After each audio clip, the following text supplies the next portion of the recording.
all of you.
Hello everyone, good morning to all of you.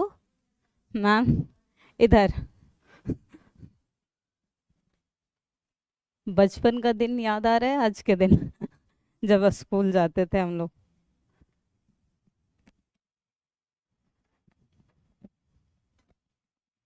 अच्छा, तो तय ये हुआ था कि पहले कराए जाएंगे प्रश्न। रेडी हैं आप लोग? लगभग 15 से 18 प्रश्न हैं जो कि चर्चा हो चुका है, इस टॉपिक से नहीं है, जो ऑलरेडी स्क्रीन पर पहला जो प्रश्न है वो ये कि भारतीय राष्ट्रीय कांग्रेस के द्वितीय मुस्लिम अध्यक्ष कौन थे? अब्दुल कलाम आजाद, बदरुद्दीन तैयबजीन, रहीमतुल्लाह मोहम्मद सयानी, एक से अधिक कोई नहीं। जी, क्योंकि ये कौन थे? पहले थे। कब बने थे?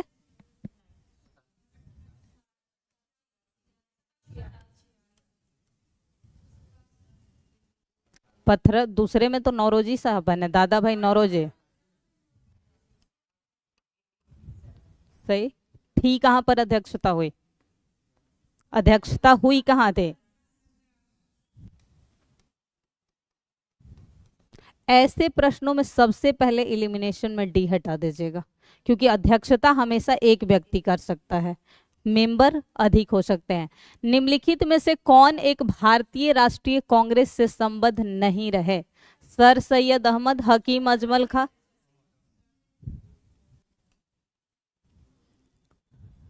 इनका संबंध कभी, और कौन ऐसे प्रमुख नेता थे जो कि वैसे तो सक्रिय रहे पर अध्यक्ष के रूप में नहीं चुने गए थे? हाँ जी बिल्कुल, तिलक जो थे, बाल गंगाधर तिलक, बहुत सक्रिय नेता होने के बावजूद ये कभी, क्यों? क्योंकि बनते आगे, मृत्यु कितनी कब हो गई थी इनकी? हाँ जी, हाँ हाँ, शुरुआत हुआ था तभी इनकी जो है 1920 में मृत्यु हो गई, और यही वजह थी कि ये आगे, वरना अगर शायद आगे अध्यक्ष पद पे चुने जाते हैं। नेक्स्ट, अध्यक्षीय संबोधन के समय जिस कांग्रेस अध्यक्ष ने हिंदी भाषा के लिए रोमन लिपि लागू करने की वकालत, वैसे हिंदी भाषा की लिपि क्या है? हाँ, तो किसने रोमन लिपि को करने? गांधी जी, नेहरू, बोस, एक से अधिक और कोई नहीं। सही जवाब क्या होगा? जी, सुभाष चंद्र बोस ने यह बात की थी, ना कि महात्मा गांधी। इसीलिए इस ऑप्शन में मैं जानबूझ के गांधी दिया था कि गांधी जी को ज्यादा लोग करेंगे क्योंकि स्वदेशी, लेकिन इसके लिए रोमन लिपि को बढ़ावा देने की बात सुभाष चंद्र बोस ने की थी। Come to next question. Amritsar के भारतीय राष्ट्रीय कांग्रेस अधिवेशन, ध्यान से, 1919 के प्रस्ताव के अनुसार महात्मा गांधी द्वारा कांग्रेस का नया संविधान लिखने हेतु निम्नलिखित में से किन्हें उनके सहयोग हेतु चुना गया था? संविधान का नया, बीजी तिलक, एनजी केलकर, आईबीएन, उपर्युक्त में से एक से अधिक, उपर्युक्त में से कोई नहीं। गांधी जी द्वारा चुना गया था। इसमें याद रखिएगा ऑप्शन डी 8 से ये दोनों थे, बीजी तिलक, ब्याल गंगाधर तिलक और आईबी सेन, ये दोनों जो थे गांधी जी द्वारा चुने गए थे संविधान लिखने के लिए, ए एंड सी। तो जो भी ऑप्शन में होगा वो कर सकते हैं। निम्नलिखित में से किस भारतीय राष्ट्रीय कांग्रेस के अधिवेशन में जवाहरलाल नेहरू ने समाजवाद सोशलिस्ट को भारत के समस्याओं की हल की कुंजी बताया था? लाहौर, लखनऊ, ये किस वर्ष का अधिवेशन था? 1930 शायद 5 वाला होगा, क्योंकि 36 और 37 फैजापुर माना जाता, फैजपुर माना जाता था। 36-37, हाँ तो शायद हाँ 36 पर वो फैजपुर वाला, अच्छा 36-37 उसे मानते, हाँ 1936 के लखनऊ अधिवेशन में इन्होंने ऐसा कहा था। कम टू नेक्स्ट, भारतीय राष्ट्रीय कांग्रेस को किसने भीख मांगने वाली संस्था बेगिंग इंस्टीट्यूट कहा था? बीसी पाल, तिलक, अरविंद घोष, उपर्युक्त में से एक से अधिक कोई नहीं जी। बाल गंगाधर तिलक ने कहा था। स्टेटमेंट याद रखिएगा, मैंने देखे कई स्टेटमेंट पूछे गए हैं। नेक्स्ट,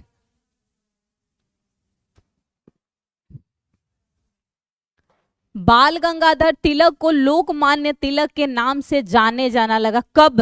वजह बतानी है कि कब उन्हें इस नाम से जाना जाने लगा।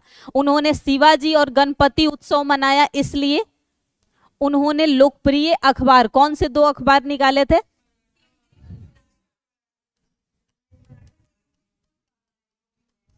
किस भाषा में कौन सी थी? हाँ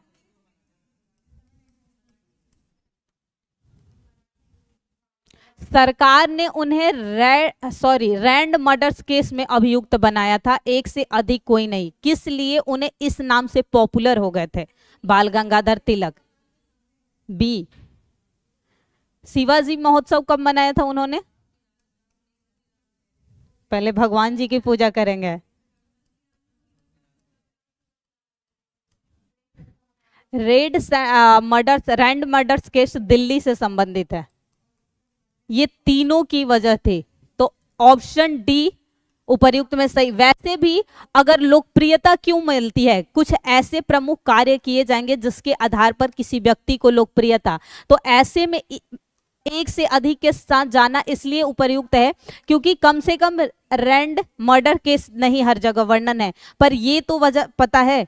तो वैसे 2 हो या 3 सही हो, उपर्युक्त में से एक से अधिक के जाना ऐसे प्रश्नों में सही है। नेक्स्ट, वीडी सावरकर द्वारा स्थापित गुप्त संगठन जब 1905 में बंगाल का विभाजन के बाद किया गया था, युगांतर, अनुशीलन, अभिनव, एक से अधिक? हाँ वीडी सावरकर अभिनव भारत कब किया था? नहीं, उससे पहले किया, 1904 में किया था। बंगाल विभाजन से पूर्व की संस्था है। 1940 अनुशीलन समिति किसने किया? बरिद्र कुमार घोष, पी मित्रा। हाँ, युगांतर समिति का एक पत्रिका भी थी इसी के बाद, और एक समिति भी गठित की गई थी। अपनी फांसी से पूर्व निम्नलिखित में से क्रांतिकारियों में से किस एक ने पीने हेतु दिए गए दूध को अस्वीकार कर दिया और कहा कि अब केवल अपनी मां का दूध लूंगा? बिल्कुल, किससे संबंधित है? रामप्रसाद बिस्मिल। हाँ, ये 2 संबंधित किससे हैं? काकोरी कांड और भगत सिंह के अलावा कौन से 2 व्यक्ति थे जिन्हें 1930 में सजा हुई, मतलब सॉरी फांसी? हाँ, निम्नलिखित में से कौन स्वदेशी आंदोलन का आलोचक था एवं पूर्व तथा पश्चात? यहां ये ध्यान दीजिएगा कि मध्य एक बेहतर संबंध का समर्थक था। WC Banerjee, SN Banerjee, RN Tagore, उपर्युक्त में से एक से अधिक?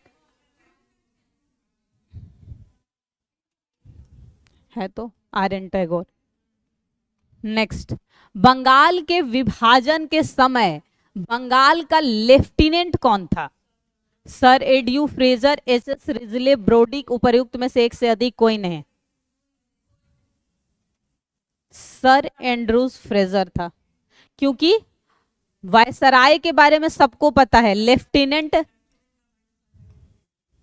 ब्रिटिश वस्तुओं के बहिष्कार को राष्ट्रीय नीति नेशनल पॉलिसी के रूप में अपनाया गया कब?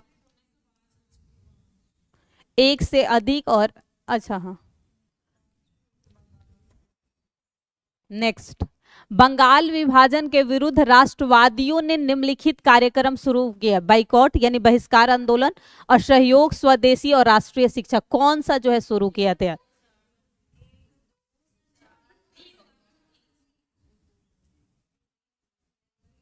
डी के साथ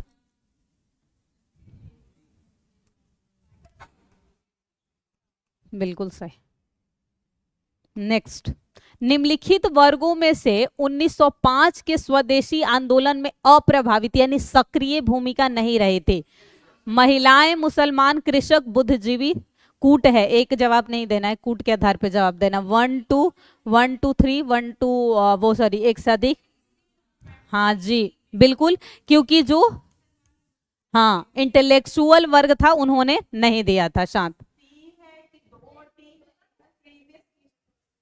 अच्छा हाँ हाँ नहीं नहीं, ये तो बुद्धिजीवियों की ही शुरुआत थी, मतलब कृषक पार्टिसिपेट, क्योंकि ये तो शुरू ही इसीलिए किया गया था क्योंकि राष्ट्रवाद जागृत हो रहा था। इसी को तो तोड़ना था, इन्हें ही तो तोड़ना था, अंग्रेजों ने इन्हीं को तोड़ने के लिए, क्योंकि शुरुआती आंदोलन में सबसे सक्रिय कौन रहा था? शिक्षित बुद्धिजीवी वर्ग जो था या मध्यम वर्ग था, तो इन्हें ही तोड़ना मेन था, क्योंकि इन्हीं की वजह से जो है राजनीतिक चेतना ज्यादा जागृत हो रही थी, और खासकर बंगाल में।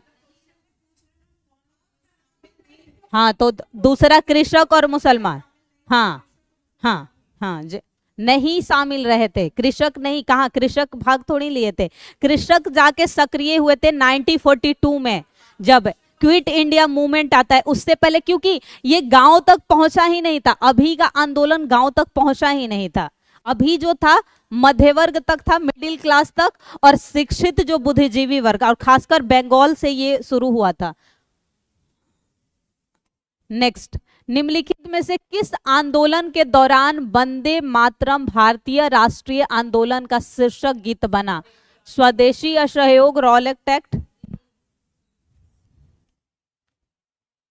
नेक्स्ट, कांग्रेस के मंच से भारतीय राष्ट्रीय कांग्रेस के किस अधिवेशन में प्रथम बार स्वराज शब्द व्यक्त किया गया था? किसने लाहौर बोला? शब्द कब हुआ था? आर्य, हाँ। 20वीं सदी के प्रारंभिक वर्षों में कांग्रेस में विभाजन की प्रक्रिया शुरू हुई। कांग्रेस आंदोलन की रणनीति पर, कांग्रेस आंदोलन के उद्देश्य पर, कांग्रेस आंदोलन के लोगों की भागीदारी पर, एक से अधिक और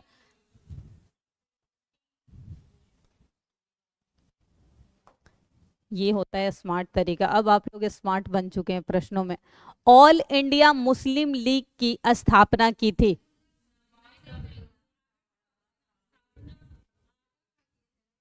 नहीं, ये तो अध्यक्ष थे।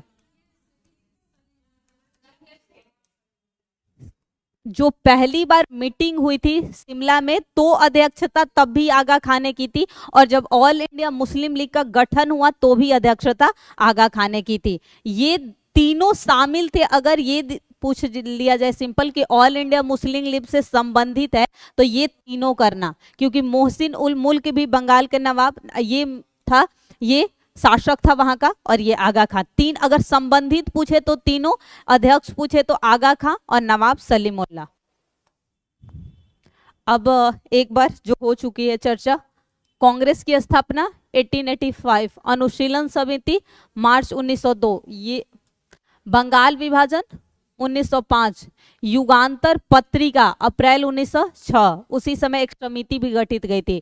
राष्ट्रीय शिक्षा परिषद यानी नेशनल एजुकेशन काउंसिल 1906, मुस्लिम लीग की स्थापना 1906, कांग्रेस का कलकत्ता अधिवेशन, स्वराज की मांग 1906, मुस्लिम लीग का अमृतसर अधिवेशन, जहां पर किसकी मांग हुई थी?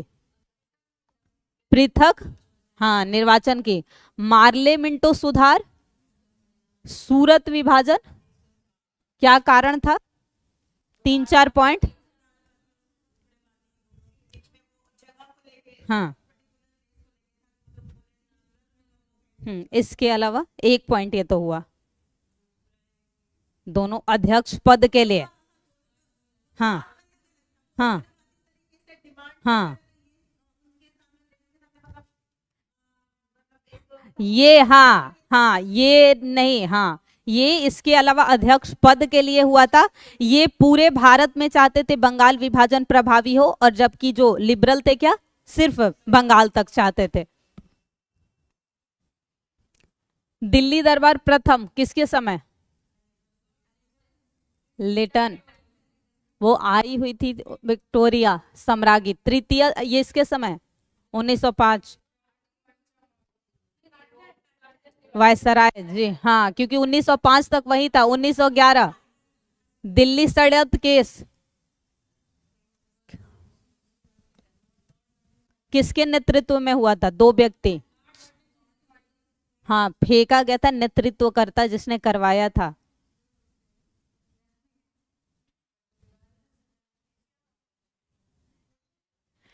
ये है कि दिल्ली षड्यंत्र केस में 4 लोगों को सजा हुई थी, लेकिन नेतृत्व किसने किया था? हाँ सही, नहीं नहीं, राम वर्मा कुछ करके उनका नाम था एग्जैक्ट। एक तो सचिंद्रनाथ सन्याल में से थे, और एक हाँ रास बिहारी, बिल्कुल। गदर आंदोलन कहां पर? कामागाटू मारू के कौन मुख्य थे? Komagata Maru, Gurudutt. Home rule league, Lucknow समझौता, यहां तक चर्चा हो चुकी है। अब जो चर्चा करनी है बस देख लो, उसके बाद होने वाला है।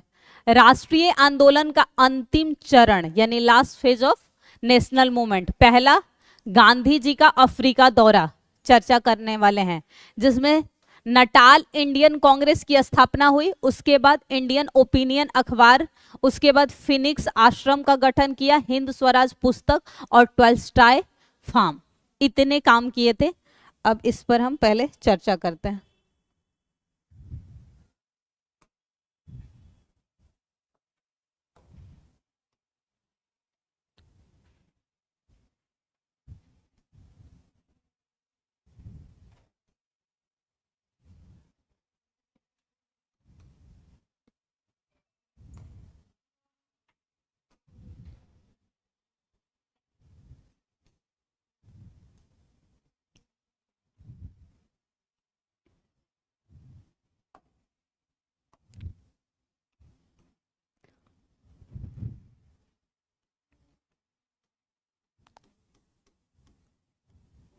गांधी जी का अफ्रीका दौरा,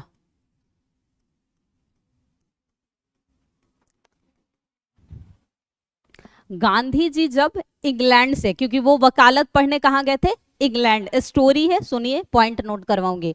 जब वो वहां से आते हैं गुजरात, तो गुजरात के ही एक मुस्लिम थे, क्या नाम था उनका, जिनकी वकालत के लिए गए थे वो? दादा अब्दुल्ला।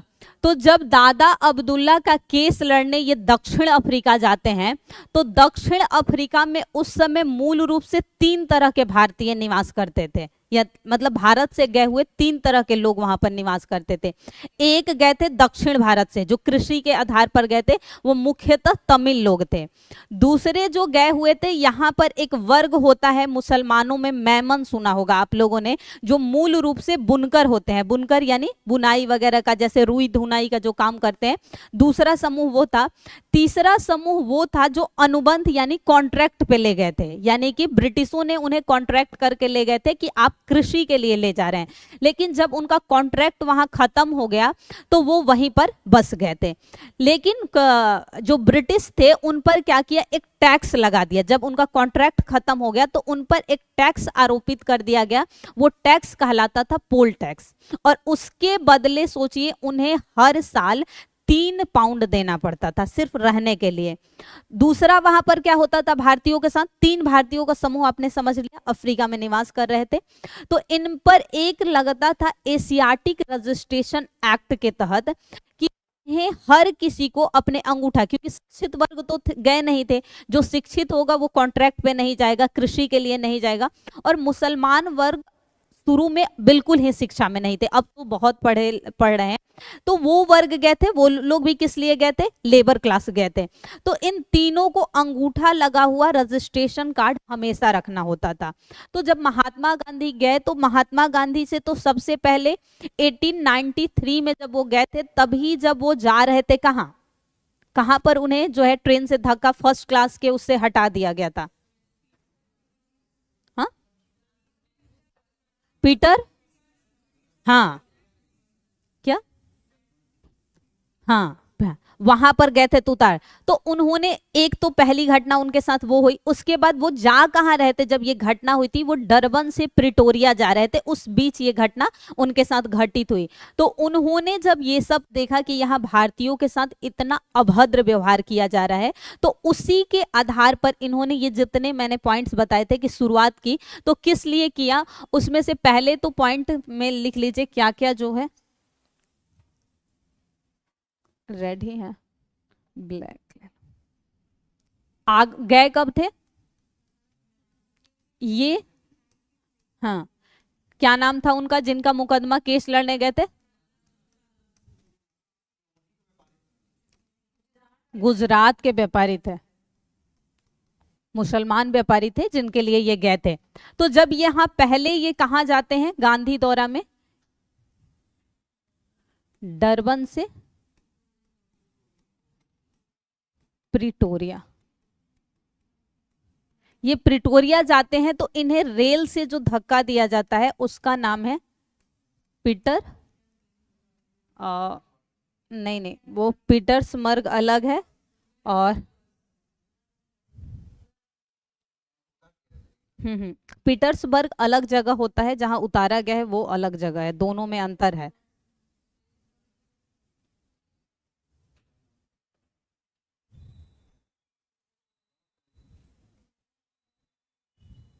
हाँ पीटर मारिट्जबर्ग था, पीटरबर्ग अलग जगह है,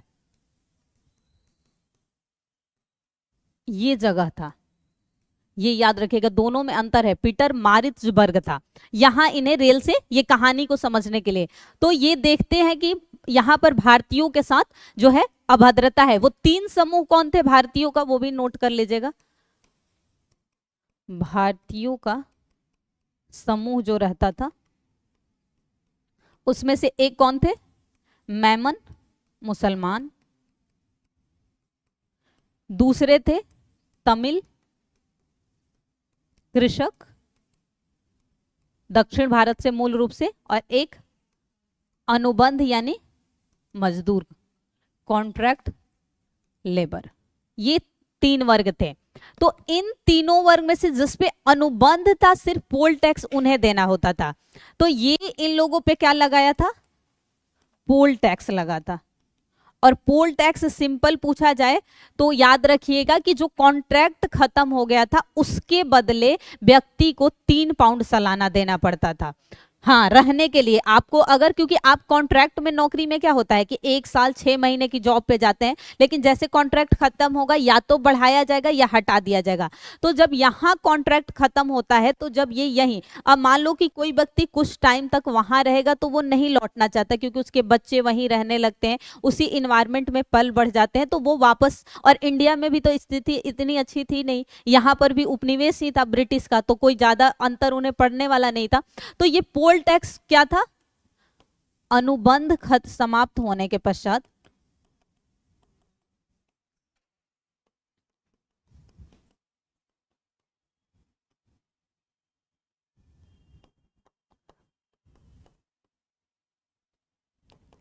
लगने वाला शुल्क। आप लोग शुल्क और कर में, शुल्क और कर में अंतर तो समझते होंगे, शुल्क अलग, फी अलग होता है, और कर यानी टैक्स अलग होता है। क्या, हाँ जी बोलिए सर, क्या टैक्स नहीं था, ये फी देना पड़ता था। टैक्स और कर में, कर होता है किसी आप पर नियमित तरीके से या इतना % आपको देना है, जैसे गवर्नमेंट लगाती है, वो टैक्स होता है। फी आप किसी कार्य के बदले देते हैं, तो यहाँ फी के रूप में शुल्क लिया जा रहा था, जो कितना था, 3 पाउंड था उस समय, ठीक। ये बस याद रखना है, पूछा भी जाएगा तो पोल टैक्स पूछा जा सकता है कि निम्नलिखित में से पोल टैक्स का किससे संबंध है, तो अनुबंध में आपको एक फी के रूप में देना पड़ता था ये। अब इन्होंने क्या किया कि जितने भारतीय समूह थे, यहाँ 3 वर्ग थे, महात्मा गांधी इनने मिलकर पहली बार जो है नटाल प्रांत का भारतीयों के साथ मिलकर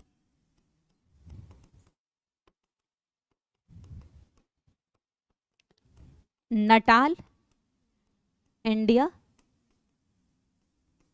का गठन कब किया था? हाँ पहला। और ये किस लिए किया गया था? तो जो वो रखना होता था, रजिस्ट्रेशन के प्रति रखा होता था, उसके विरोध में किया गया था। लेकिन उसे समाप्त कब किया गया था?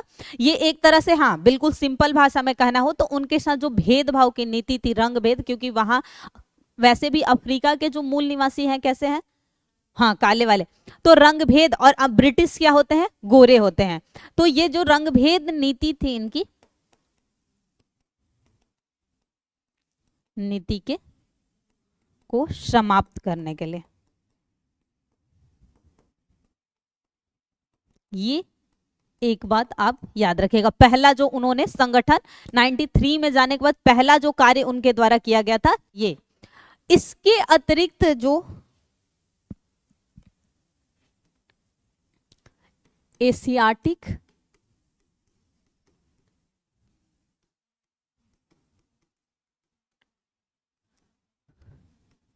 के का विरोध, और ये हर प्रत्येक उस भारतीय को रखना होता था जो वहां पर रहता है। ये नहीं था कि किसी एक वर्ग, उन तीनों वर्गों के अलावा भी जितने भारतीय वहां जाते थे उन सभी को ये जो है रजिस्ट्रेशन कार्ड रखना होता था। आप कहीं भी जाएंगे कार्य के लिए तो सबसे पहले ये आपको दिखाना होता था, इससे पहचान होती थी कि आप मूल रूप से भारत के हैं।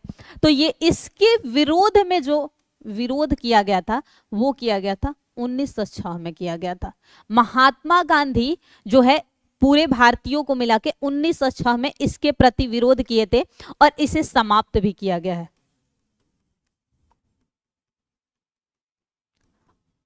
समाप्त किया गया था तो सिर्फ यही नहीं समाप्त हुआ था, एक और वहां पर समाप्त किया गया था, पोल टैक्स को भी। जो पोल टैक्स लागू होता था 1914 में, एशियाटिक रजिस्ट्रेशन को समाप्त कर दिया जाता है, कोई भी व्यक्ति नहीं रख सकता है, और 1914 में ही पोल टैक्स भी समाप्त कर दिया जाता है, पोल टैक्स समाप्त कर दिया जाता है। ये कार्य याद रखिएगा, 2 हुए। इसके अतिरिक्त यहाँ एक और विरोध किया जाता था कि जिन लोगों की शादी जो है ईसाई मेथड पे नहीं हुई है, यानी कि ईसाइयों के तहत नहीं हुई है, उन सारी शादियों को जो है वो लोग कहे कि नहीं मान्यता दे रहे थे। या फिर रजिस्ट्रेशन जिन शादियों की नहीं हुई है उन्हें भी मान्यता नहीं, या तो आप रजिस्टर्ड हो। अब अभी भी भारत की अगर बात की जाए तो कितनी शादियां रजिस्टर्ड होती है, और अभी देखिएगा 2-3 महीने पहले की बात है, काफी विवाद चला था इस बात पर लेकर कि अभी भी भारत में शादी जो हमारे समाज में होती है वो जो है मान्यता कोर्ट से ज्यादा है, क्योंकि ये पूरे समाज के सामने विवाह होता है। पूरे समाज के सामने विवाह करने में आपको ये नहीं है कि किसी से पूछना पड़ता है, लेकिन आप देखे होंगे कि कोर्ट मैरिज शादी करने से पहले 1 महीने पहले जो है वारंट निकलेगा कि आपको पता, 1 महीने पहले आप रजिस्ट्रेशन करा देंगे तब जाके साइन होती है, कि आप गलत तरीके से तो शादी नहीं करते। अब जब कोर्ट में आप जाइएगा तो 1 महीने पहले वहां पर पर्ची जो है आपकी आगे लगा दी जाती है। कोई भी व्यक्ति उसके खिलाफ जो है कह सकता है कि ये शादी इलीगल तरीके से हो रहा है, और इस शादी में क्या है, आपको दोनों तरफ से चाहिए वो क्या बोलते हैं उसे, ग्रांटर के रूप में। कोर्ट मैरिज शादी में ग्रांटर देना पड़ता है। तो भारतीयों में अभी भी शादी में उस मान्यता रजिस्ट्रेशन को नहीं, पर इन्होंने कहा कि जो शादियां, जो विवाह ईसाई पद्धति या रजिस्टर्ड नहीं है वह अमान्य घोषित कर दे। किसने की? ब्रिटिशों ने उन विवाह को अमान्य घोषित कर दिया। तो इसके खिलाफ भी किसने किया? महात्मा गांधी ने अभियान चलाया, ये हुआ था। उसके अलावा फिर क्या किया था महात्मा गांधी ने? 1903 में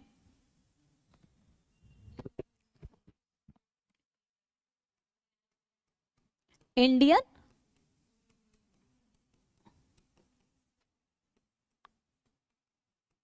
प्रकाशन किया।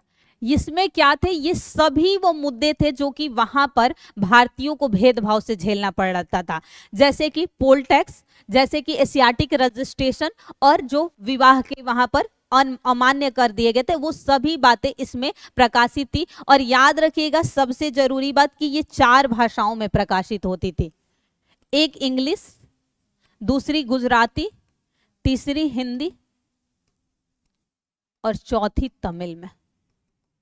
क्योंकि तमिलियन ज्यादा थे तो उन्हें समझने के लिए इन 4 भाषाओं में उन्होंने इंडियन ओपिनियन का प्रकाशन करवाया था। नेक्स्ट कार्य क्या किया गया था महात्मा गांधी द्वारा वहां पर?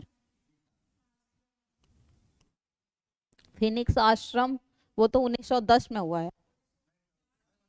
अच्छा अच्छा, हाँ 1904 फिनिक्स आश्रम ये गठित किया उन्होंने, फिनिक्स आश्रम। उसके पश्चात 1906 में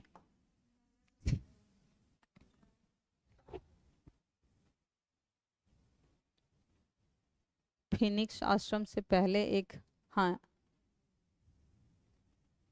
हिंद स्वराज किया था उन्होंने पुस्तक, 1909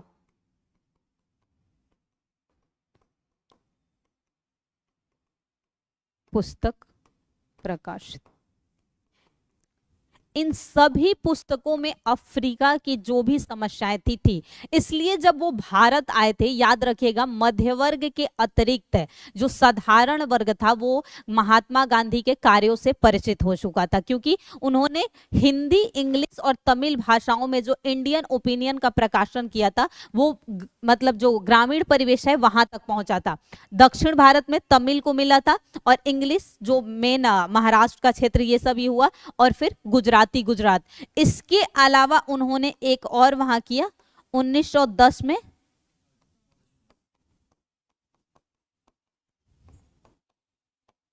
ये इन्होंने अकेले नहीं किया था, एक जर्मन उनका दोस्त था, क्या नाम था उसका? Colin Mac. क्या नाम था इनका? मित्र था, जर्मन मित्र था, हाँ हो सकता है, पर कॉलिन मैक की सहायता से। तो आपसे अगर पूछा जाएगा प्रश्न तो इसी में या तो ईयर पूछा जाएगा, इनके द्वारा कार्य किए जाएंगे, इन्हीं से रिलेटेड कुछ भी पूछा जाएगा। मान हाँ हाँ, वो अफ्रीका में जो हुआ था, वो युद्ध जब हुआ था इसी बात के लिए, जब रजिस्ट्रेशन वगैरह का विरोध किया गया था तो वो युद्ध किया गया था। वो विस्तार से आपको जब मेंस वगैरह का पढ़ते हैं तो वहां उसको डिटेल में करना पड़ता है, बोरो का युद्ध। तो ये पूछा भी जाएगा, तो जिस तरह के प्रश्न आपके बन रहे हैं इतने ही अकॉर्डिंग पूछे जाएंगे। जब वो आते कब है महात्मा गांधी? 1915 में भारत में क्या घटना घटित हुई थी? हाँ वर्ल्ड वॉर चल रहा था, बिल्कुल, क्योंकि 1914 से शुरू हुआ था 18 तक। तो जब महात्मा गांधी आते हैं तो वो सहयोग करते हैं, किसे? ब्रिटिश का सहयोग करते हैं। और ब्रिटिश का सहयोग करने के पश्चात उन्हें क्या कहा जाता है, क्या उपनाम दिए जाते हैं? वो तो ब्रिटिश ने दिया था, भारतीयों ने क्या कहा उन्हें? हाँ सेना में शामिल करने वाला सार्जेंट कहा था। तो जब 1915 में उनका, यही नोट कर दूं या अलग पेज पे कर दूं? अलग पेज पे करती हूँ। जब उनका भारत आगमन होता है उस उपलक्ष्य में कौन सा दिवस मनाया जाता है? बिल्कुल सही, गांधी का भारत आगमन। अच्छा उस दिन मैंने बताया था 1893 की और 2 घटनाएं महत्वपूर्ण, मैंने बताया भी था।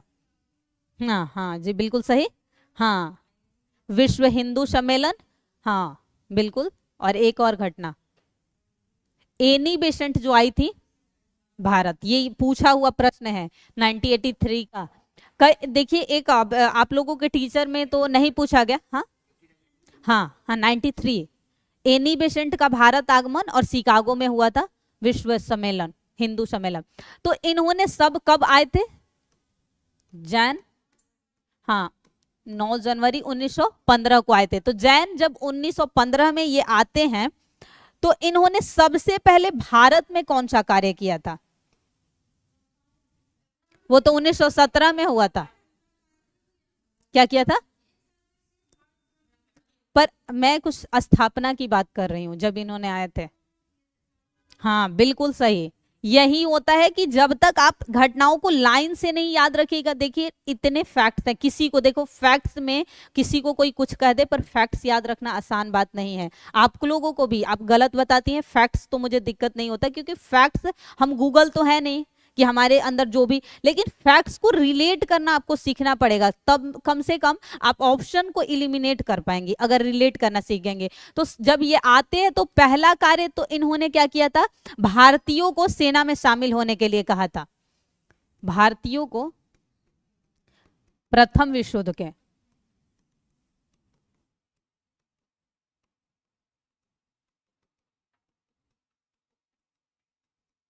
होने का समर्थन किया था, और इसी समर्थन के कारण इन्हें क्या कहा गया था? सेना में शामिल होने वाला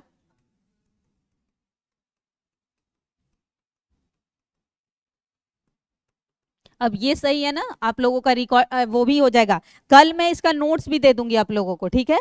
ऐसा जैसा मिल रहा है इसका नोट्स, जैसे प्रॉपर नोट्स मिलता है वो भी मिलेगा, और मैं साथ के साथ उसे रिवाइज करवा दूंगी एक बार। इससे आप लोगों को फायदा ये होगा कि आप लोगों के पास नोट्स भी मेरा मिल जाएगा पढ़ने का, और इस तरीके से भी पढ़ना, रिलेट करना भी आप लोग हिस्ट्री को सीख जाएंगे। दूसरा उन्होंने क्या किया? 1915 में इन्होंने साबरमती आश्रम, हाँ 19 है, 1915 में नहीं, 16 में नहीं किया था, जिस साल आए थे उसी वर्ष उन्होंने किया। जी बिल्कुल।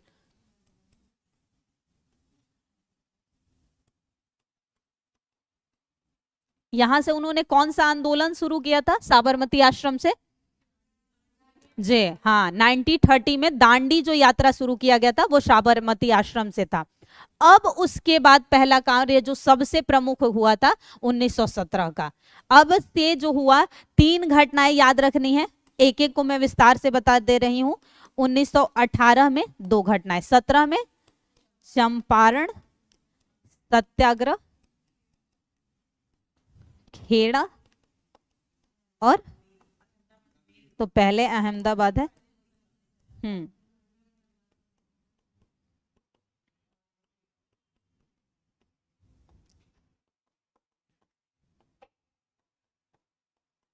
अहमदाबाद मील को क्या कहा जाता है? प्रथम भूख हड़ताल। क्या कहा जाता है? एक तो ये बोर्ड हैंग करता है।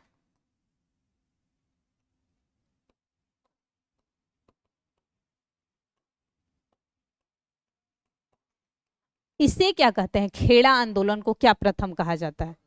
जी बिल्कुल, प्रथम क्या बोली मैम? असहयोग कहा जाता है, प्रथम असहयोग आंदोलन, और इसे प्रथम सफल सत्याग्रह। ठीक, ये 3 पॉइंट्स आपको, ये महात्मा गांधी के भारत में किए हुए सबसे शुरुआती 3 मुख्य कार्यों में से माने जाते हैं। इनमें से एक एक पर अब हम बात कर लेते हैं, ठीक है? सबसे पहले हम जो चर्चा करेंगे, चंपारण सत्याग्रह 1917, वर्तमान का बिहार का जो चंपारण क्षेत्र है, जो कि 2 भागों में अब विभाजित है, वेस्ट और ईस्ट है। वेस्ट का क्या है? हेडक्वार्टर, और ईस्ट का, जी बिल्कुल। तो 1917 में जब, तो इनकी मुलाकात 1916 के लखनऊ समझौता में किससे होती है? राजकुमार शुक्ल से मुलाकात होती है। तो राजकुमार शुक्ल बताते हैं कि जब 19वीं शताब्दी यानी 19th सेंचुरी का शुरुआती दौर था, तब मार्केट में जो है आर्टिफिशियल जो है कलर नहीं उपलब्ध थे, तो लोग जो है कपड़ों को रंगने के लिए नील का उपयोग करते थे, नील से ही कपड़े रंगाई होती थी। तो रंगाई में बिहार का जो भूमि है, क्योंकि कोई भी कृषि किस आधार पे की जाती है, मृदा के आधार पे कि वहां की सॉइल कैसी है। जैसे कि अभी ही देखिएगा बिहार को आप जानते हैं कि हम मुख्यतः दो भागों में विभाजित करके देखते हैं गंगा के आधार पर, नॉर्थ और साउथ। दोनों की जो है भौगोलिक स्थिति भी अलग है, जियोग्राफिकल की बात करें चाहे सॉइल की बात करें। इधर उत्तरी में आप देखते हैं कितना बाढ़ वाला एरिया है, तो वहां कृषि अलग तरीके से होगी। दक्षिणी में सूखा ज्यादा देखने को मिलता है, तो यहाँ कृषि जो है अलग तरीके से होगी। तो वो नील के लिए बहुत अच्छी भूमि थी। आपने बंगाल में भी उससे पूर्व देखा था कि नील विद्रोह हो चुका है। तो इन्होंने क्या किया कि दो तरह से शुरुआती दौर में, याद रखना है खत्म कब किया गया है, 19वीं शताब्दी के लास्ट में शुरुआत हुई थी। शताब्दी आप समझते हैं ना कि 18 को 19वीं बोला जाता है, अब ये नहीं कि 18। हाँ, तो अंतिम दौर में ही आर्टिफिशियल आए थे, यानी कि 1890 के बाद का जो दौर था उसमें मार्केट में पहली बार आर्टिफिशियल कलर आना शुरू हुए थे। कहां पर? जर्मनी, इंग्लैंड वगैरह में। तो यहाँ दो तरह से कार्य होते थे। एक इन पर लगाया गया था तकावी ऋण। अब बताइए तकावी ऋण की शुरुआत क्या कब होती है और क्या होता है तकावी ऋण? इसीलिए मैं कहती हूँ कीवर्ड्स, किसी भी सब्जेक्ट का कीवर्ड आपको पता होना चाहिए। बहुत कुछ फैक्ट्स से ज्यादा तकावी ऋण नहीं। नहीं देखिए, आप बात कर रही हैं मैम, वो कर रही हैं, आप सही बता रहे, तिनकठिया मेथड की बात कर रहे हैं। हाँ हाँ बिल्कुल सही। तकावी ऋण होता है कि कृषकों को कृषि करने के लिए ऋण जो दिया जाता है, यानी कि जो लोन मुहैया दिया जाता है, अभी भी सरकार देती है। लेकिन इसकी मैं पूछ रही हूँ कि इसकी शुरुआत कहाँ से हुई थी? इतिहास में हमेशा याद रखिए शुरुआत कहाँ से होती है, नहीं ये प्राचीन में हुई है, नहीं सॉरी मध्यकालीन में, प्राचीन में नहीं मध्यकालीन में। सबसे पहले गयासुद्दीन, वो क्या संस्थापक कौन था तुगलक का? हाँ गयासुद्दीन तुगलक ने पहली बार तकावी ऋण लाया था। तो तकावी ऋण सिंपल भाषा में क्या था? कृषकों को कृषि के लिए मुहैया कराया गया ऋण। अब यहां एक पॉइंट ये याद रख लिए कि शुरुआत जो हुई थी इसकी सल्तनत काल में, किसने की? गयासुद्दीन ने, तुगलक ने। इसके बाद वो क्या बोलते हैं, मुगलों में जब आते हैं तो एक पढ़ते हैं द्वितीय अफगान वंश, शेरशाह सूरी ने भी तकावी ऋण लाया था, क्योंकि सूरी का भी मानना था कि कभी भी टैक्स तभी जो है कृषक भर पाएगा जब उसका खुद फसल अच्छा होगा। तो ये जब दो ही कारण वहां पर थे, तकावी और तिनकठिया पद्धति। तो क्या हुआ कि जब जैसे जैसे मार्केट में खत्म वो डाई आने लगा, यानी कि 18th के लास्ट टाइम में 18th 19 के बाद, तो ये क्या किए कृषि में अब इनकी जो है नील पर जो है इनका ध्यान कम हो गया। किसका ध्यान कम हुआ? जी। तो इन्होंने क्या किया, और नील की खेती करने के बाद कृषि जो है अनउपजाऊ हो जाती है। ये वो है कि एक बार अगर आप नील की खेती कर देंगे तो वो कृषि कैसी हो जाएगी? अनउपजाऊ हो जाती थी। तो इन्होंने अब क्या किया कि अब अगर ये कृषि नहीं करनी है तो ये लगान में वृद्धि कर दिए, यानी जो टैक्स लिया जाता था वो वृद्धि कर दिया गया। तो ये समाप्त करने से किसी ब्रिटिश को दिक्कत नहीं थी, तिनकठिया पद्धति समाप्त करने से कृषि को कोई दिक्कत नहीं थी, क्योंकि ऑलरेडी आर्टिफिशियल कलर मार्केट में आ चुके थे। दिक्कत यहाँ कृषकों को भी किस बात की हुई कि एक तो इन्होंने बोल दिया कि जितने में हम तय करेंगे उतने ही दाम पे आप अन्य फसल बेच पाएंगे, यानी जो भी आप कृषि करेंगे और जो आपकी फसल होगी वो सरकार के तय रेट पर बेच सकते हैं। जैसे अभी होता है एमएसपी, एमएसपी में क्या होता है? सरकार द्वारा तय रेट पर ही दिया जा सकता है, लेकिन वहां पर है कि कृषक को फायदा होता है। लेकिन हमारे यहाँ एमएसपी बिहार में इतना नहीं, देखिएगा ग्रामीण परिवेश के लोग एमएसपी को इतना नहीं जानते हैं। तो वो था कि दो काम किए गए। यहाँ क्या हो गया? समाप्त करने के पीछे क्या क्या, क्या था? जर्मनी में रासायनिक डाई, जिसको कहा जाता था डाई, का उपयोग होने लगा।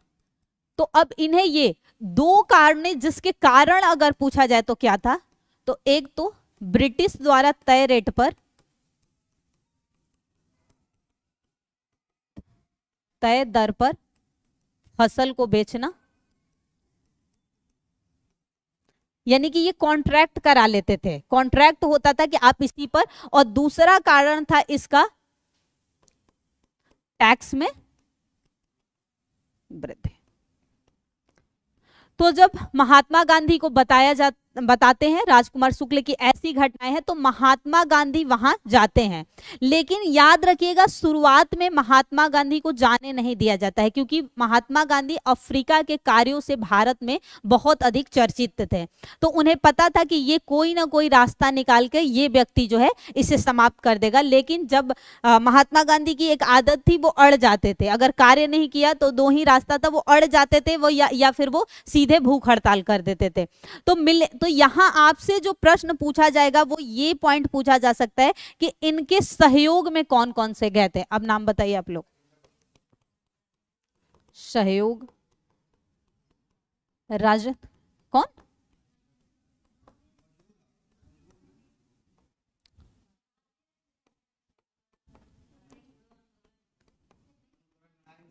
हाँ,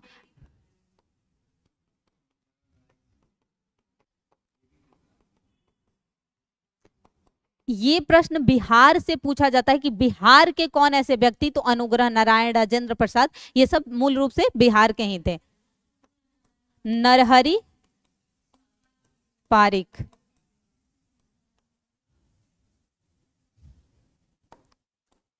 अनुग्रह नारायण, उसके बाद एक नाम था रामनवमी प्रसाद, उसमें गए थे। एग्जैक्ट आप लिख दे रही हूं, पर मुझे हक, हाँ है। तो यही मतलब सारे पॉइंट्स नहीं, मतलब कुछ व्यक्तियों के नाम अगर आप याद रहे तो ई में देखो, एक और भी आसान बात है डी करने का। दो भी पता हो तो भी होगा, और तीनों है तो भी ई होगा। तो दो कम से कम पता हो तो आराम से जो है डी के साथ चले जा सकते हो। तीसरे के बारे में पता करने की कोशिश ही मत करना। दो है तो भी चले जाओ, क्योंकि सही ही होगा। राजेंद्र प्रसाद थे, अनुग्रह नारायण थे, और शायद नरहरि पारिक नहीं, और रामनवमी प्रसाद, ये तीन थे। मजहरुल हक भी थे, मुसलमान जो थे, ये बिहार से संबंधित थे। ये लोग बिहार से थे। महादेव देसाई, जेबी कृपलानी, नरहरि पारिक का संबंध मूल रूप से बिहार से नहीं था। तो ये हुआ। तो इसके बाद जो है जब कमेटी गठित की गई, कमेटी गठित की गई कौन सी? चंपारण एग्रीगेरियन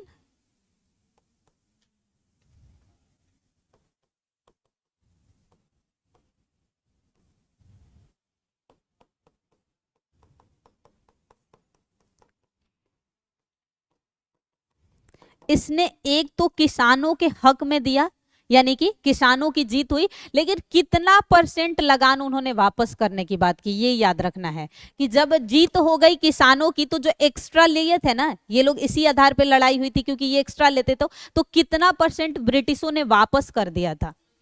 जी बिल्कुल,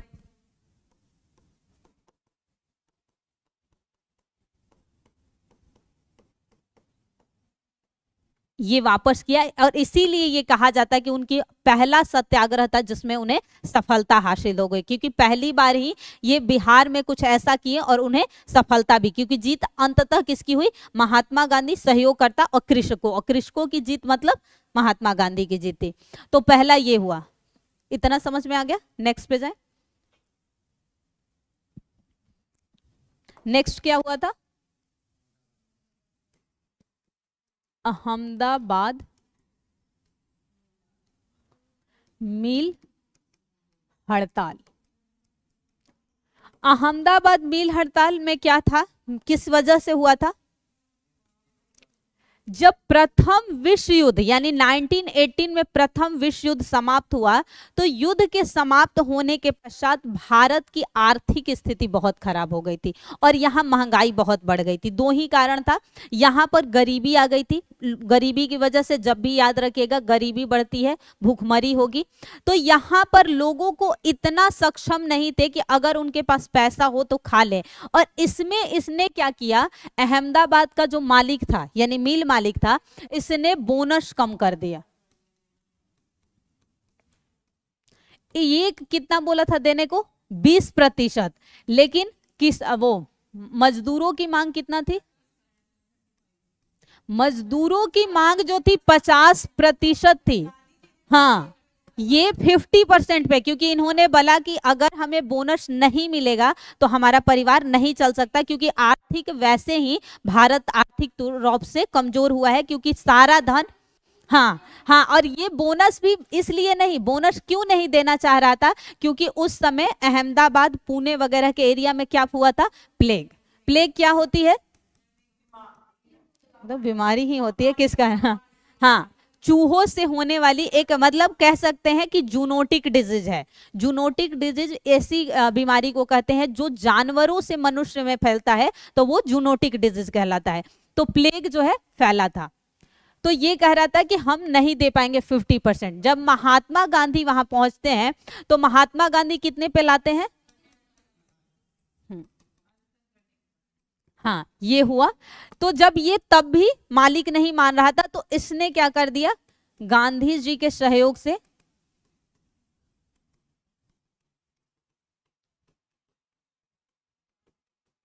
मजदूर अनशन पे चले गए। फिर क्या हुआ, अनशन के बाद हुआ गठित, किस चीज का गठन किया गया, ट्रिब्यूनल का गठन। आप पढ़ते हैं ना पॉलिटी में, ट्रिब्यूनल, कोई भी जब दो राज्यों के बीच का या राज्य के बीच का भी विवाद होता है तो ट्रिब्यूनल के तहत जो है निर्णय लिया जाता है, मतलब कोर्ट में न जाके कोर्ट से बाहर ट्रिब्यूनल गठित की जाती है, तो उस आधार पर निर्णय आया है, याद रखिएगा।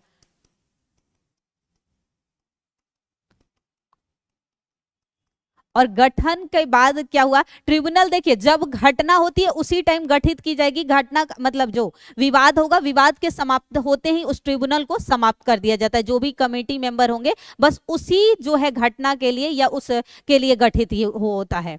तो ट्रिब्यूनल का गठन क्या आया कि 35% बोनस देना पड़ेगा,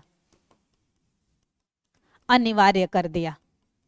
तो यहां भी कहीं ना कहीं क्या हुई, महात्मा गांधी की जीत हुई। यहां पर महात्मा गांधी का सहयोग किसने किया था, एक महिला थी, जी बिल्कुल, सहयोग जिन्होंने किया था अनुसुईया बेन पटेल। ये किसकी सिस्टर थी, ये भी प्रश्न पूछा हुआ है, जी अंबालाल भाई।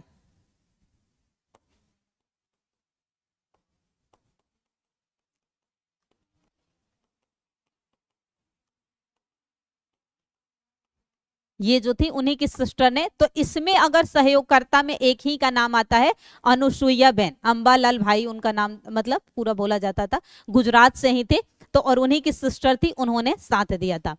तीसरा सबसे महत्वपूर्ण घटना क्या होता है फिर, जी बिल्कुल, खेड़ा।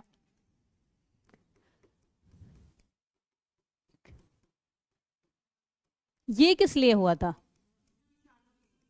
किसानों के लिए ही हुआ होगा, कारण क्या था मैं पूछ रही हूँ। प्राकृतिक आपदा आने की वजह से फसल बर्बाद हो गई थी, ओला गिरने की वजह से या किसी भी प्राकृतिक आपदा की वजह से, यानी नेचुरल डिजास्टर से जो है पूरा फसल बर्बाद हो गया था। लेकिन उसके बावजूद जो खेत का मालिक था वो कह रहा था कि हमें लगान चाहिए। तो इसका कारण अगर पूछा जाए, 3-4 ही पॉइंट किसी घटना में याद रखिए, कारण किस कारण से हुआ, अंतिम निर्णय कहां तक पहुंचा और सहयोगकर्ता किसने, यानी किन किन लोगों ने सपोर्ट किया। तो कारण पूछा जाए तो फसल बर्बादी के पश्चात भी लगान या मालगुजारी, हाँ लगान की मांग, किससे, किसानों से। और किसान अगर फसल हुआ ही नहीं तो वो देंगे कैसे? किसानों के पास कृषि के अलावा कोई भी आधार नहीं होता है जीवन यापन करेगा। या तो वो कृषि करेंगे या घर चलाने के लिए पशुपालन करते हैं। जब उनका खुद फसल नहीं हुआ तो वो कहाँ से देंगे? और मान लीजिए ज्यादातर लोग वो कृषक होते हैं जो किसी और के खेत में काम करते हैं, अपना खेत तो होता नहीं। अपने खेत वालों के पास तो ये भी है कि उन्हें टैक्स नहीं देना, तो कुछ फसल नेक्स्ट ईयर के लिए बच जाता है। लेकिन जो कृषि खेत पर पट्टे पर लेके करते हैं उनके पास क्या होता है, कुछ पैसे लगान में चले जाते हैं, कुछ मतलब खाने पीने का रखेंगे अनाज, और कुछ जो खर्च आएगा कृषि करने में उन पर चला जाता है। तो इस बात को लेकर मतभेद हो गया किसके किसके बीच? जमींदारों और कृषकों के बीच। तो यहां पर जो लोगों ने साथ दिया था उसमें कई लोग थे। एक, अब बताइए, सर्वेंट्स ऑफ इंडिया सोसाइटी की स्थापना किसने की थी? और गोपाल कृष्ण गोखले को ही जब भारत आए थे तो वो अपना राजनीतिक गुरु माने थे महात्मा गांधी, क्योंकि उनकी नीतियों से वो और विचार से बहुत अधिक प्रभावित थे। तो एक साथ इन्होंने दिया था। इसके अलावा वल्लभ भाई पटेल के भाई का नाम क्या था? अब बस व से ही नाम है, विठल भाई पटेल।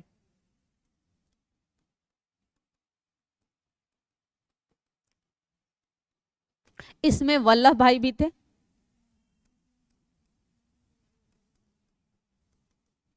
अभी ये वल्लभ भाई के नाम से जाने जाते थे, क्योंकि पटेल कब मिला इन्हें? 1928 के बारदोली के बाद। तो हमेशा घटना में वल्लभ भाई यहां तक नाम, यहां पटेल नहीं याद रखना है। हाँ, वल्लभ भाई।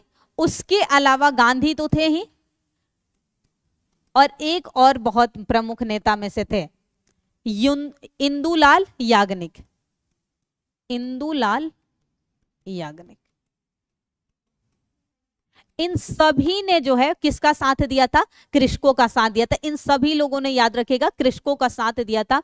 और अंततः जो निर्णय आया, यहां देखिए परिणाम क्या हुआ। हमेशा याद रखिएगा अंत में निष्कर्ष पे हम जाते हैं। जब आप प्रश्न का भी आंसर लिखते हैं तो अंत में क्या होता है? कंक्लूजन क्या आया? तो कंक्लूजन ये हुआ कि जो किसान सक्षम होंगे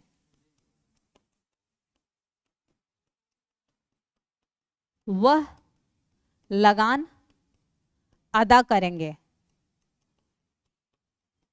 लेकिन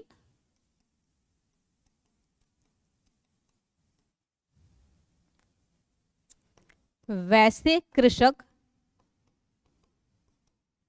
जो सक्षम नहीं है वह नहीं देंगे।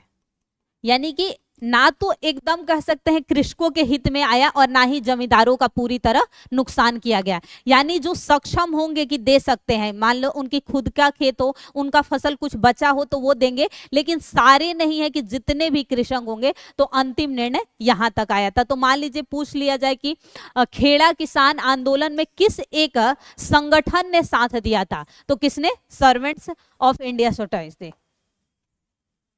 कब स्थापित की गई थी? किसने?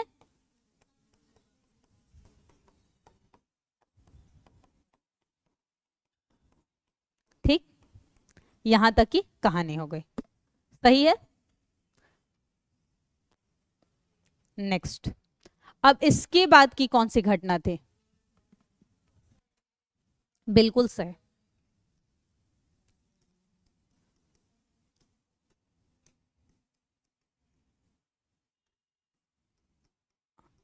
इसमें क्या था रॉलेट एक्ट में? हाँ, कोई भी ये नहीं है, आपके पास कोई भी प्रूफ नहीं है कि सिर्फ शक के आधार पर किसी को भी जो है गिरफ्तार कर लिया जा सकता था। हाँ, इसीलिए इसे क्या कहा गया था? पूर्ण रूप से एक वर्ड में कहा जाए, बिना वकील। क्योंकि किसी पर वारंट जारी करने से पहले होता है, तो बिना वकील, बिना दलील और बिना अपील।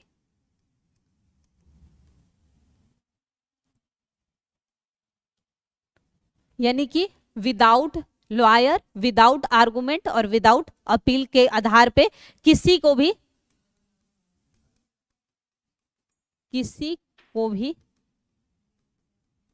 गिरफ्तार, इसलिए इसे मूल रूप से क्या नाम दिया गया था?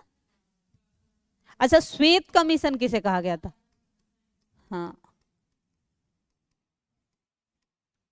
और ये किसकी अध्यक्षता में गठित की गई थी? सबसे इसमें कुछ नहीं, मेन है किसकी अध्यक्षता में। हाँ बताइए, कोई किसने सही बताया?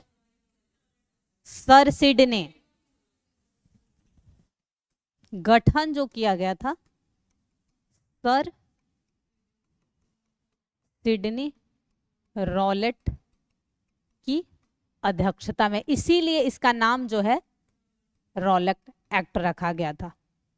जब रॉलेट एक्ट का विरोध किया जा रहा था, यहीं से कहानी रिलेट होगी, जो जलियांवाला बाग हत्याकांड हुआ है उसकी शुरुआत ही यहीं से होती है। तो जब रॉलेट एक्ट में हुआ कि किसी को बिना वारंट के, किसी भी सिर्फ संदेह के आधार पे, कुछ भी नहीं हो, संदेह के आधार पर गिरफ्तार भी किस आधार पे किया जा रहा था? संदेह, वही शक या संदेह के आधार पे। तो हुआ क्या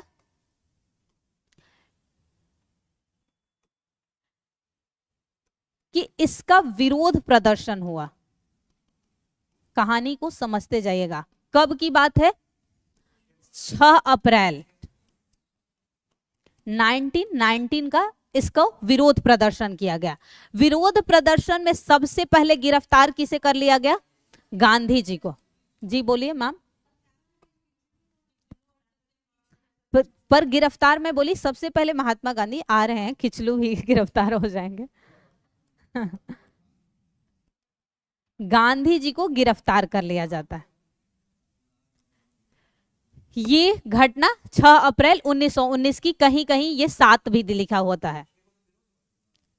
अच्छा, गिरफ्तारी की आप बात करें, हाँ जी 9 को हुआ था।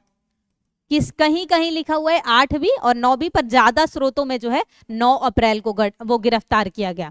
उसी दिन और 2 व्यक्तियों को किया गया। पंजाब के 2 मुख्य नेता थे, किसे किसे गठित किया गया? सत्यपाल मलिक व सैफुद्दीन किचलू। अब जब इन दोनों को गिरफ्तार कर लिया जाता है, तो इन्हीं दोनों के, महात्मा गांधी के गिरफ्तारी में नहीं हुआ था, इन दोनों के गिरफ्तारी के बाद क्या हुआ था? सभा आयोजित की गई की जानी थी। लेकिन इनके गिरफ्तारी के पश्चात भी प्रदर्शन चल ही रहा था। तो जब प्रदर्शन चल रहा था, तभी जनरल डायर ने एक घोषणा की कि धारा 144 लगा दी। यानी कि जब गिरफ्तार के पश्चात चल ही रहा था, गिरफ्तारी भी विरोध प्रदर्शन के समय ही हो रहा था, तो इन्होंने क्या किया? जनरल डायर ने एक घोषणा करके धारा 144, सबको पता है धारा 144, क्योंकि 4-5 लोग से ज्यादा एक साथ इकट्ठा नहीं हो सकते। तो क्या हुआ? जनरल विरोध प्रदर्शन के खिलाफ, प्रदर्शन के खिलाफ किसने की थी? जनरल डायर ने। और गोली किसे लगी थी? उधम सिंह 1940 में किसे मारा था? हाँ, वो माइकल ओ डायर को मारा है, और ये जनरल डायर है, दोनों में याद रखेगा। एक घोषणा, हाँ वो क्या कर दी घोषणा थी? मतलब धारा 144 सिंपल कह दीजिए। यानी कि एक साथ जो है लोग इकट्ठा नहीं हो सकते, क्योंकि इसे लगा था कि 2 मुख्य नेताओं तो और ज्यादा जो है विरोध प्रदर्शन बढ़ सकता है। लेकिन उसी दिन इत्तेफाक से क्या हुआ कि आ गया वैशाखी। वैसाखी आप जानते हैं, जब हमारे तरफ सतुआन मनाया जाता है, तब अलग अलग राज्यों में उसे अलग अलग नामों से मनाया जाता है। दक्षिण भारत में कई जगहों पर उस दिन नववर्ष के रूप में, जैसे हम 1 जनवरी को मनाते हैं, हम इंग्लिश वो उस पे मनाते हैं कैलेंडर के आधार पर। लेकिन याद रखिएगा, दक्षिण भारत के लोग हर कार्य वो अपने कैलेंडर के आधार पर करते हैं। तो अलग अलग राज्यों में उस दिन नववर्ष के रूप में मनाया जाता है। जहां पंजाब में जो है वैसाखी के रूप में मनाया जाता है, बिहार में हम सतुआन के रूप में उस टाइम मनाते हैं। तो उसी विरोध प्रदर्शन के लिए ये कब हुई थी घटना? ये तो 9-10 की बात होती, कहीं कहीं 10 भी लिखा रहता है कि इन दोनों की गिरफ्तारी हुई थी।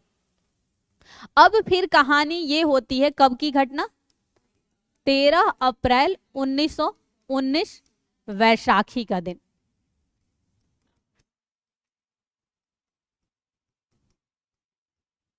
अब यहाँ पर जो लोग इकट्ठे हुए थे उन्हें कुछ नहीं पता था कि सरकार, क्योंकि गांव में मान लीजिए अभी जैसे कि अभी कुछ दिन पहले हुआ कि इंडिया बंद करने की बात हुई थी ना, भारत बंद, अब तो इंटरनेट हर जगह पर है तो सबको पता था कि बंद है। लेकिन पहले क्या होता था, गांव के लोगों को जब कोई ऐसी घटनाएं होती थी तो वो परिचित नहीं होते थे, तो वो लोग क्या किए कि बैसाखी के दिन इकट्ठे हो गए। उन्हें कुछ भी जनरल डायर की घोषणा से वो इत्तिफाक थे, मतलब कह सकते हैं बिल्कुल जो था पता नहीं था कि ऐसी कोई घोषणा हुई है।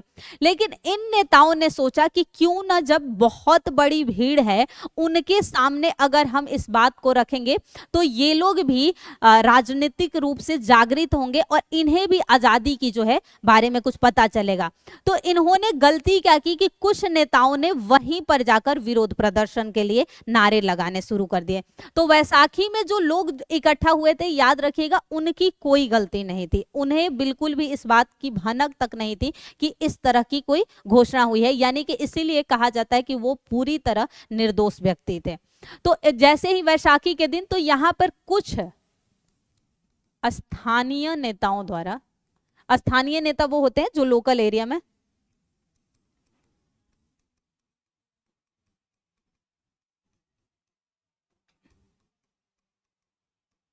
विरोध प्रदर्शन करने लगे। अब जब इस बात की जानकारी जनरल डायर को लगती है तो उसे दो बातों पे, कि मैंने नियम का कहीं ना कहीं उल्लंघन किया, जब मैंने धारा 144 लगा रखी है तो ये लोग कहीं ना कहीं मेरे जो है नियम का उल्लंघन कर रहे हैं, इस बात का भी गुस्सा आ गया उसे।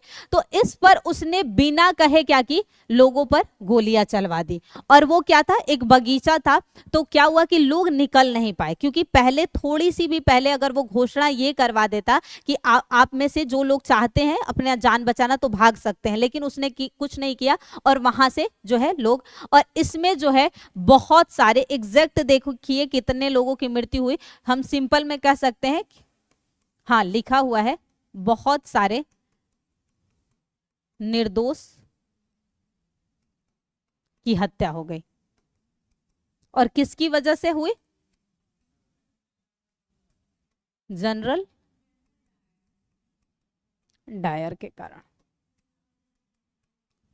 अब इस बात पर पूरे भारत में जो है फैल गया कि यहां पर इतने लोगों की मृत्यु हुई है। इस बात के फैलते ही ब्रिटिश तक भी बात गई, यानी कि वहां का जो अपर होता है, जैसे हमारे यहाँ है राज्यसभा और लोकसभा, तो राज्यसभा उच्च सदन बोली जाती है, वैसे वहां जो हाउस ऑफ लॉर्ड्स है वहां तक भी बात गई। और हुआ लास्टली यही कि सिर्फ और सिर्फ जनरल डायर को बर्खास्त किया गया, उसे सजा नहीं दी गई थी, बल्कि वहां जाने के बाद उसे पैसे दिए गए थे सम्मान के रूप में। उसे कितना पौंड एग्जैक्ट नहीं पता, पर कुछ पौंड जो दिया गया था। लेकिन इसे सिर्फ वहां पर याद रखिएगा, हाउस ऑफ लॉर्ड्स द्वारा पद से निष्कासित कर दिया गया।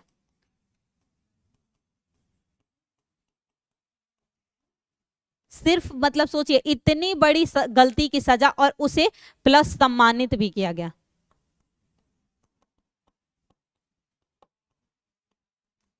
अब इसके लिए अंग्रेजों की तरफ से एक कमेटी बने जांच के लिए, हंटर समिति।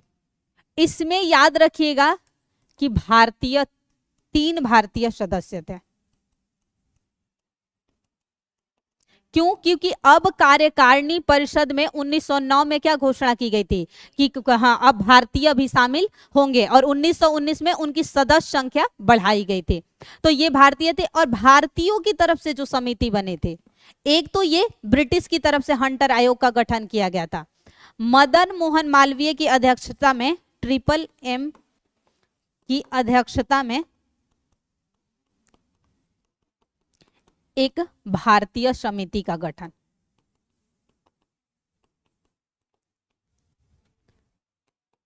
इसके सदस्य आपसे पूछे जा सकते हैं, तो याद रखिएगा गांधी, मोतीलाल नेहरू। शुरुआती समय में कहीं सिंपली सिर्फ नेहरू लिखा हो तो याद रखिएगा वो मोतीलाल नेहरू की बात होती है।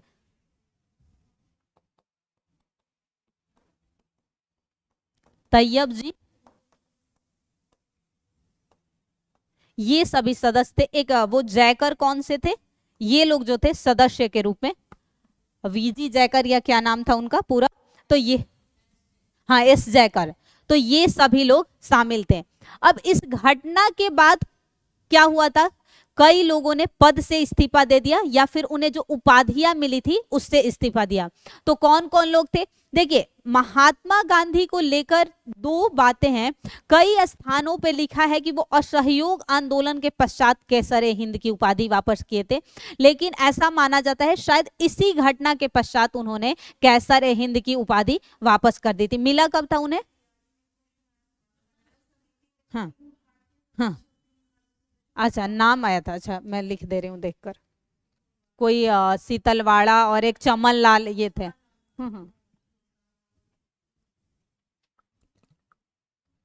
मैं जो नोट्स दूंगी उसमें सब मेंशन है। हाँ एक चमन लाल थे, शीतलवाड़ा और एक कोई और व्यक्ति थे। अच्छा बहुत सही, अच्छा ये तीनों थे। हाँ तो ऐसे मेरे नोट्स में आपको प्रॉपर फैक्ट्स, नोट्स में प्रॉपर जो होता है वो आपका उसी बेस्ड होता है। तो किसने किसने दिया था, अब यहाँ बता दीजिए, अलग पेन से लिख दे रही हूँ। सबसे पहले इस्तीफा किसने दिया था, रविंद्रनाथ। क्या किया था, नाइट हुड की उपाधि वापस कर दी। शंकर नायर ने,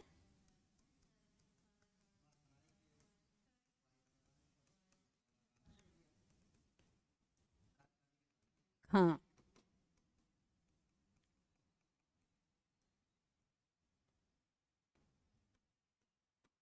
पद से इस्तीफा।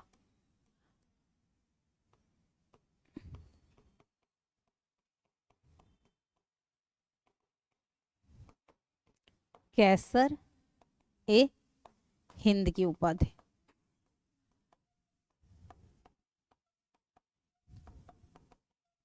वापस, ये इतना याद रखिएगा, ये हुआ था सारा। लेकिन अंततः जो है ऐसा नहीं है कि उसे कोई सजा सुनाई गई थी, इसे वहां जाके ब्रिटेन में बुला के और भी सम्मानित किया गया था। एक और घटना, क्योंकि टाइम आप लोगों का हो गया, 1919 में एक और घटना महत्वपूर्ण, खिलाफत आंदोलन, बहुत सही। किसे खलीफा का पद दिया जाता था,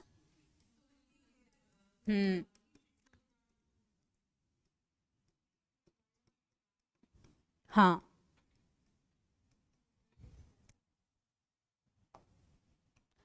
तुर्की का जो सुल्तान था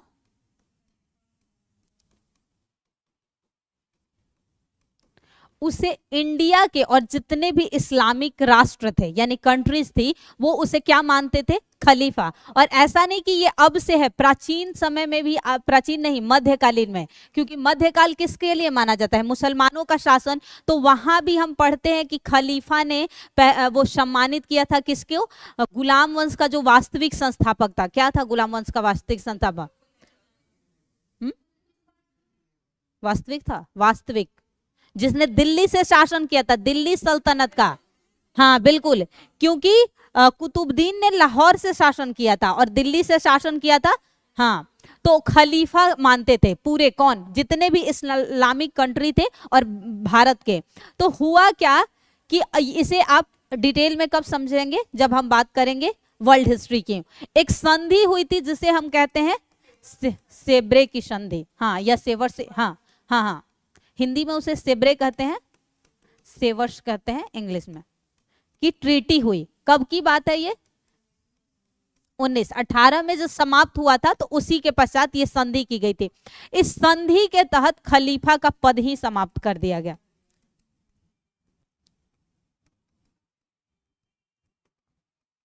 अब जब खलीफा का पद समाप्त हुआ तो कई लोगों ने इसके खिलाफ आंदोलन शुरू कर दिया। यानी जो आंदोलन शुरू हुआ था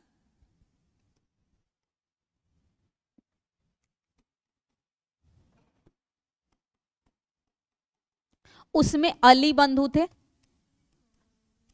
अली बंधु के अंतर्गत कौन कौन आते थे? उसके अलावा हाँ मोहम्मद अली, और इसके अलावा जो इसमें व्यक्ति थे, एक मिनट, एक तो मुसलमान नेताओं का नाम लिख लीजिए। मैं वो हसरत मोहानी जो हाँ आंदोलन में थे, हसरत मोहानी, हकीम अजमल खां और मौलाना आजाद।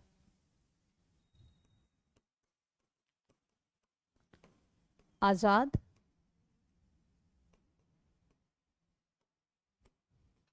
हकीम और हसरत। हसरत के बाद क्या था? हाँ हकीम अजमल व हसरत मोहानी। इन चारों ने, मुसलमानों ने, क्योंकि मुसलमान की बात थी, इन्होंने किया। लेकिन इसका जो अखिल भारतीय आंदोलन बनाया गया, समिति गठित की गई, ऑल इंडिया खिलाफत जो है सम्मेलन किया गया, याद रखिए, फर्स्ट जो है अखिल भारतीय खिलाफत समिति जो गठित की गई, कहां पर की गई थी? पहले ऑल इंडिया जो है खिलाफत कमेटी बनाई गई थी, कहां पर? पहली बार दिल्ली में। अध्यक्षता किसने की? हाँ बिल्कुल सही, गांधी जी ने अध्यक्षता की। फिर इसका सेकेंड जो हुआ था इलाहाबाद में,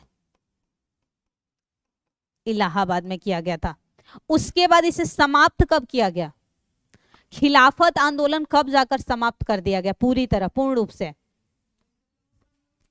1924 में खिलाफत आंदोलन समाप्त हुआ। ये बस इसमें 4 पॉइंट आपको याद रखने हैं। कौन लोग थे, और पूछा जो 2 ही सवाल पूछा गया है, ये पहला, और किस संधि के तहत खलीफा का पद समाप्त, क्योंकि हर कोई जानता है कि तुर्की का ही खलीफा होता था।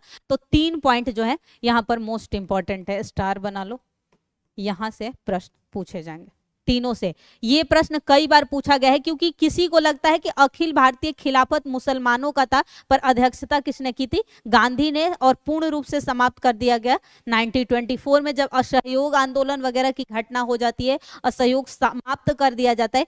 ये समाप्त किया जाता है जब कम्युनिस्ट पार्टियों का गठन होता है। इसका कहां से हुआ था? शुरुआत जो कम्युनिस्ट पार्टियों का होगा वो होगा ताशकंद से। हाँ हाँ हाँ विरोध किया था, हाँ, क्योंकि मुसलमानों के साथ क्यों गए थे? यहाँ पर ही नहीं, जब ये क्या बोलते हैं, असहयोग आंदोलन के समय जब स्थगन कर देंगे तब भी इसका विरोध किया था। स्वयं जवाहरलाल नेहरू और सुभाष चंद्र बोस ने भी किया था, क्योंकि वो लोग जो थे बाद में किस तरफ, उनका भी झुकाव उग्रवादियों यानी कि एक्सट्रीमिस्ट की तरफ आ गया था, इसलिए वो महात्मा गांधी से यहाँ भी इनका विरोध किया गया था और वहां भी किया जाएगा। तो आज के लिए इतना ही, धन्यवाद।